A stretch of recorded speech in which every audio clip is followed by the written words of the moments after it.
ನೋಡಾದರೂ ಸರಿ, ಬೇಡಾನು ನನ್ನ ಗುರಿಯನ್ನ ನಾನು ತಲುಪಲೇಬೇಕು. ಪರಿಚಯ ಆಯ್ತಾ ಸ್ವಾಮಿ ನಮ್ಮದ್ದು? ಇಲ್ಲಪ್ಪ. ಹಿರಣ್ಯ ಬಾವಿಗೆ ಮಗ ನಾಗೇಂದ್ರ ಬಾಹು, ತಂಗಿ ಚಂದ್ರ ಕಲ್ಯಾಣಿ, ಭಾವ ಪುಣ್ಯನಿಧಿ. ಏನು ಮಾಡೋಣ ಹೇಳಿ? ನಮ್ಮ ಪ್ರಾರಬ್ಧ ಕರ್ಮ ಅಂತಲೇ ಹೇಳಬೇಕು. ಈ ಅಳಿಯ ಕಟ್ಟಲೆ ತಂದು ಹಾಕಿದ ಪುಣ್ಯಾತ್ಮ ಯಾರು ಅಂತಲೇ ಗೊತ್ತಾಗುತ್ತಾ ಇಲ್ಲ. ಅವ ನಮ್ಮ ಕೈಗಳು ಸಿಗಬೇಕಿತ್ತು. ಎಲ್ಲವರು ಸುಖವನ್ನೇ ಅನುಭವಿಸುತ್ತಾ ಇದ್ದಾರೆ, ನಾನು ನೋಡಿ ಕಷ್ಟ ಅನುಭವಿಸುತ್ತಾ ಇದ್ದೇನೆ.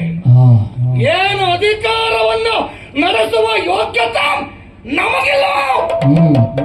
ಭಾವ ಪುಣ್ಯನಿಧಿಗೆ ಕೈಕಾಲನ್ನೇ ಕಳೆದುಕೊಂಡಿದ್ದಾನೆ. ಈಗ ತಂಗಿ ಈ ಕುಮುದಪುರಕ್ಕೆ ಅಧಿಕಾರಿಣಿ. ಅದ ಈ ಕುಮುದಪುರಕ್ಕೆ ಸರ್ವಾಧಿಕಾರಿಯಾಗಬೇಕು, ನನ್ನ ಕಪಿ ಮುಷ್ಟಿಗೆ ಸಾರಬೇಕು. ಇದೇ ನಾಗೇಂದ್ರ ಬಾಹುವಿನ ಗುರಿಯಾಗಿದೆ. ಯಾವುದಕ್ಕೂ ನನ್ನ ಮಗ ಶೋಧನ ಗುರುಮಠಕ್ಕಾಗಿ ಹೋಗಿದ್ದಾನೆ. ಅವನ ಪರನಿರೀಕ್ಷೆಯಲ್ಲೇ ಇದ್ದವನು ನಾನು. ಕೇವಲವಾಗಿ ಬಳಸಿಕೊಂಡಿದ್ದೇನೆ ಯಾರನ್ನ? ವೈಕುಂಠನನ್ನ. ನನ್ನ ರಾಜಕೀಯ ಕುತಂತ್ರ ಏನು ತೋರಿಸಿಕೊಡ್ತೇನೆ. ನಾಳೆಯೇ ಅಲ್ಲವೇ ದೇವಿ ಜಾತ್ರಾ ಉತ್ಸವ. ನನ್ನ ತಂಗಿ ಚಂದ್ರ ಕಲ್ಯಾಣಿಗೆ ಮತ್ತರಿತಾನೆ ಹೇಗೆ ಅಂತ ನಿರೀಕ್ಷೆ ಮಾಡಿ.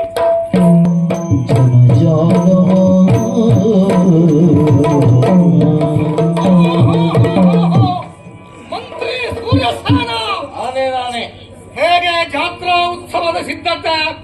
ಕೇಳಿಕೊಂಡ ಒಳ್ಳೆ ಜಾತ್ರೆ. ಹೌದಾ?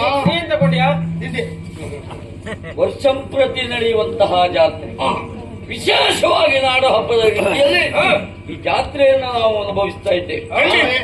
ಅದು ಯಾಕೆ ಏನು ನಿಮ್ಮನ್ನು ನೋಡದ ಮೇಲೆ ನಿಮ್ಮ ಬಗ್ಗೆ ಬಹಳ ಗೌರವ, ಬಹಳ ಭಕ್ತಿ. ಕೇಳಿದೆಯಲ್ಲ, ಹಾಗಾಗಿ ನೀವು ಒಳ್ಳೆ ಚೆನ್ನಾಗಿರ್ಬೇಕು ಅಂತ ಕಂಡ ದೇವರಿಗೆಲ್ಲ ಹಕ್ಕಿ ಹೇಳ್ಕೊಳ್ಳುದು, ಪೂಜೆ ಮಾಡುದು. ದೇವಸ್ಥಾನಕ್ಕೆ ಹೋಗಿ ಸುತ್ತ ಬರ್ತಾ ಇದ್ದೆ, ಅದಕ್ಕಾಗಿ ಇವ್ರಿಗೆ ಒಳ್ಳೇದಾಗ್ಲಿ ಅಂತ ಹೇಳಿ ನಾನು ದೇವ್ರ ಪ್ರಸಾದ ತಗೊಂಡ್ಬಂದೆ. ಕಾಡಿನಲ್ಲಿದ್ದರೂ ದೇವರ ಭಕ್ತಿಯನ್ನು ಬಿಟ್ಟವರು ನಿಮ್ಗೆ ಕೊಡುದಿಲ್ಲ, ಅವ್ರಿಗೆ ಮಾತ್ರ. ಅವ್ರ ಹೆಸರಿಗೆ ಮಾತ್ರ ಮಾಡಿದಲ್ಲ. ಹೌದೌದು. ಜಾತ್ರೆ ಉತ್ಸವ ಎನ್ನುವುದು ಒಳ್ಳೆ ರೀತಿಯಲ್ಲಿ ನಡಿಬೇಕು. ನಿಮ್ಮಿಬ್ಬರಿಗೆ ಒಳ್ಳೆ ಹೇಳಿದ್ನಲ್ಲ, ಎಲ್ಲ ರೀತಿಯ ವ್ಯವಸ್ಥೆ ಆಗ್ಬೇಕು. ಅಂದ್ರೆ ಕಾರಣ ಮತ್ತೇನು ಅಲ್ಲ, ನಮ್ಮ ಜಾತ್ರೆಯನ್ನ ನೋಡುವುದಕ್ಕೆ ಪರ ಊರಿನಿಂದ ಹೊರಗಿನಿಂದ ಬಹಳಷ್ಟು ಜನ ಬರ್ತಾರೆ. ಯಾರಿಗೂ ಏನು ತೊಂದರೆ ಆಗ್ಲಿಕ್ಕಿಲ್ಲ. ವ್ಯವಸ್ಥೆ ನಿಮ್ಮದು. ವಿಶೇಷವಾಗಿ ಮಹಾರಾಣಿಯವರು ರಾಜಬೀದಿಯಲ್ಲಿ ಬರ್ಲಿಕ್ಕಿದ್ದಾರೆ. ಹೌದು. ಕಾರಣ ಏರಿ ಹೋನಗೆ ಬೇರೆ ರಾಣಿಯು ಬಂದಾಳು. ಮಹಾಯುದ್ಧ ಅಂದ ಓಹೋಯುದ್ಧ ಚಂದ ಊರವಿರಾರಿ ರೂಪವ ತೋರಿ ಊರಿಗೆ ಬಂದಾಳು. ಮಹಾಯುದ್ಧ ಅಂದ ಓಹೋಯುದ್ಧ ಚಂದ ರಥ ಬೀದಿಯಲ್ಲಿ ಬರುವ ರತಿದೇವಿಯಂತ ಚದುವ ಮಹಾನಗವೇಣಿ ಓಹೋ ನಮ್ಮ ರಾಣಿ ಇದೇ ನಮ್ಮ ದೇವಿಯೋ.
ಏನು ಸಮಸ್ಯೆ ಆಗ್ಲಿಲ್ಲ, ನಾವಿದ್ದೇವೆ. ಯೋಚನೆ ಮಾಡೋದು ಬೇಡ, ನಾನಿದ್ದೆ. ಕಲಿಯು ನಿನಗುದೆನ್ನ ಅಳಿಯ ಶೋಧನನೇ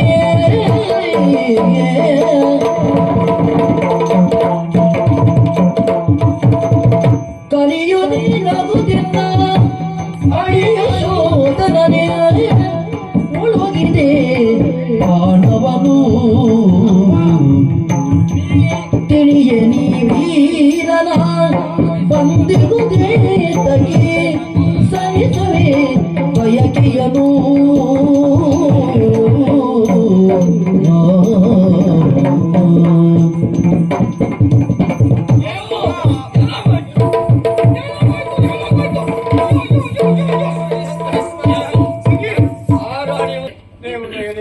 ನೀವೆಲ್ಲ ಸುರಕ್ಷಿತವಾಗಿದ್ದೀರಲ್ಲ? ನಾನಂತೂ ಅಲ್ಲೇ.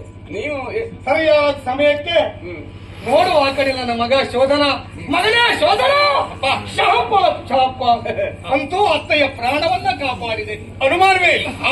ನಮ್ಮ ಕರ್ತವ್ಯ ಅಲ್ವಾ? ಹುಟ್ಟಿನಿಂದಾಗಿ ಇದುವರೆಗಾಗಿ ನಮ್ಮನ್ನ ಬೆಳೆಸಿದವರು ಹೇಗೆ, ನಮಗೆ ನಿರ್ದೇಶನ ಮಾಡಿದವರು, ನಮ್ಮ ಜೀವನಕ್ಕೆ ಇಂಥದ್ದು ಬೇಕೆನ್ನುವ ಹಾಗೆ ತೋರಿಸಿಕೊಟ್ಟವರಲ್ವಾ?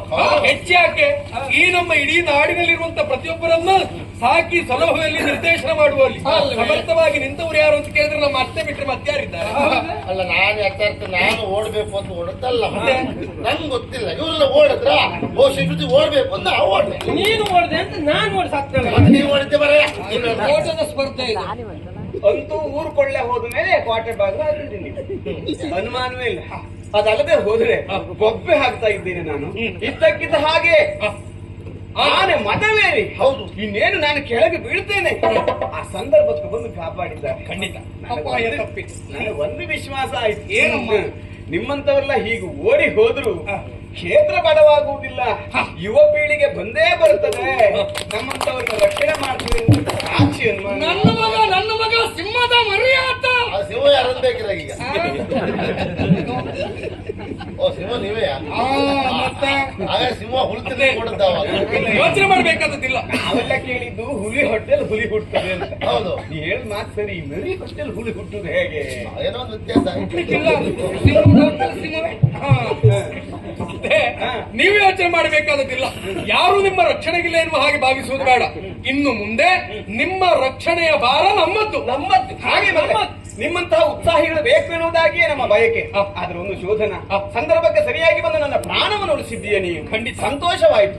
ನನಗೆ ಆಶ್ಚರ್ಯ ಏನು, ನಿನ್ನ ಜೊತೆಯಲ್ಲಿ ಸಮದಂಡಿಯಾಗಿ ಬಂದು ಆ ಆನೆಯನ್ನು ನಿಗ್ರಹಿಸುವಲ್ಲಿ ಈ ಹುಡುಗನು ಪ್ರಯತ್ನಿಸಿದ್ದಾನೆ.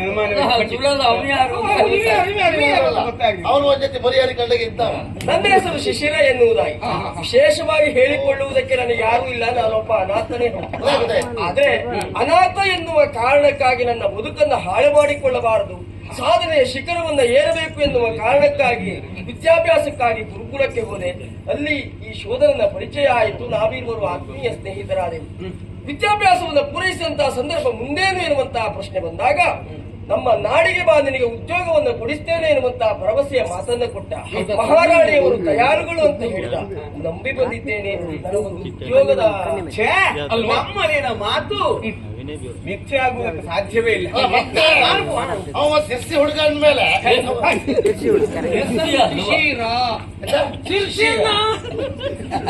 ಹೆಸರು ಶಿಶಿರ್ನ ಶಿರ್ಸಿ ಹುಡುಗ ಅಂದಲೇ ಇತ್ತು. ಹಾಗಾಗಿ ಉದ್ಯೋಗ ಮಹಾರಾಣಿಯವರೇ ಅವಸರ ಮಾಡಬಾರದು. ಅಂದ್ರೆ ಮಕ್ಕಳು ಈಗೀಗ ದುರ್ಮಣದಿಂದ ಇದ್ದಾರೆ.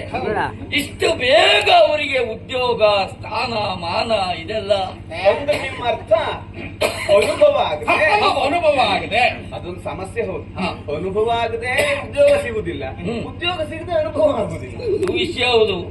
ಯಾಕೆ ನಾನು ಈ ಮಾತನ್ನು ಹೇಳಿ ಅವರಿಗೆ ಉದ್ಯೋಗ ಕೊಡಬಾರದು ಎನ್ನುವುದು ನನ್ನ ಮಾತಿನ ಮತಿತಾರ್ಥ ಅಲ್ಲ. ಅವರಿಗೆ ಆಸಕ್ತಿ ಇರಬಹುದು.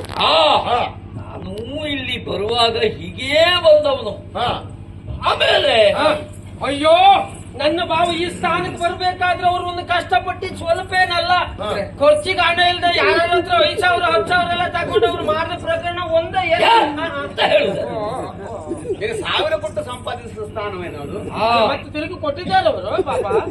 ಅದಲ್ಲ, ಅವರಿಗೆ ಅನುಭವವಾಗಲಿ ಎನ್ನುವ ಕಾರಣಕ್ಕಾಗಿ ಈ ಮಾತನ್ನು ಹೇಳಿದ್ದು. ನೀವು ಹೇಳಿದ ಮಾತು ಸರಿ ಮಂತ್ರಿಗಳೇ. ನೇರವಾಗಿ ಉದ್ಯೋಗವನ್ನು ಕೊಡುವಾಗ ಅನುಭವ ಬೇಕು ಅಂತ ಹೇಳುದು ಹೌದು. ಹೌದು. ಹಾಗಂತ ಸಿಕ್ಕಿದ ಅವಕಾಶವನ್ನು ಬಳಸಿಕೊಳ್ಳಬೇಕು. ಹಾ. ಹಾಗಾಗಿ ಅಲ್ವಾ ಹಾ. ಸಣ್ಣ ಪುಟ್ಟ ಸಿಕ್ಕಿದ ಅವಕಾಶಗಳನ್ನು ದಕ್ಕಿಸಿಕೊಳ್ತಾ ಮೇಲೆ ಬಂದ್ರೆ ಹಾ. ನುರಿತವನಾಗ್ತಾನೆ. ಇವ್ರು ನುರಿತವ್ರು, ಏ, ಎಂತದು? ಒಳ್ಳೆ ನುರಿತಿದವರು. ಹೌದು ಹೌದು. ಹಾಗಲ್ಲ. ಹಾಗಾಗಿ ನೀವು ಮಂತ್ರಿ ಸ್ಥಾನಕ್ಕೆ ಬಂದಿದ್ದಲ್ವ ಸ್ವಾಮಿ? ಅಂದ್ರೆ ಆ ಪ್ರಯತ್ನ ಬೇಕು. ಅಲ್ಲ ಮತ್ತೆ ಈಗ ನಿಮ್ಗೆ ಹೇಗೆ ಕೊಟ್ಟರು ಹೌದಾ ಒಂದು ಮಂತ್ರಿ ಸ್ಥಾನ? ಹೌದು. ಯಾಕೆ ಕೊಟ್ರು ಹೇಳಿ? ಯಾಕೆ? ಮತ್ತೆ ಯಾರಿದ್ರಿಲ್ಲ? ಏ, ಯಾರು ಇಲ್ಲ ಅಂತಲ್ಲ, ಹಾಗಲ್ಲ, ನಿಮ್ಮಷ್ಟು ಸಮರ್ಥ ಯಾರು ಇಲ್ಲ ಅಂತ. ಹಾಗೆ ಹಾ.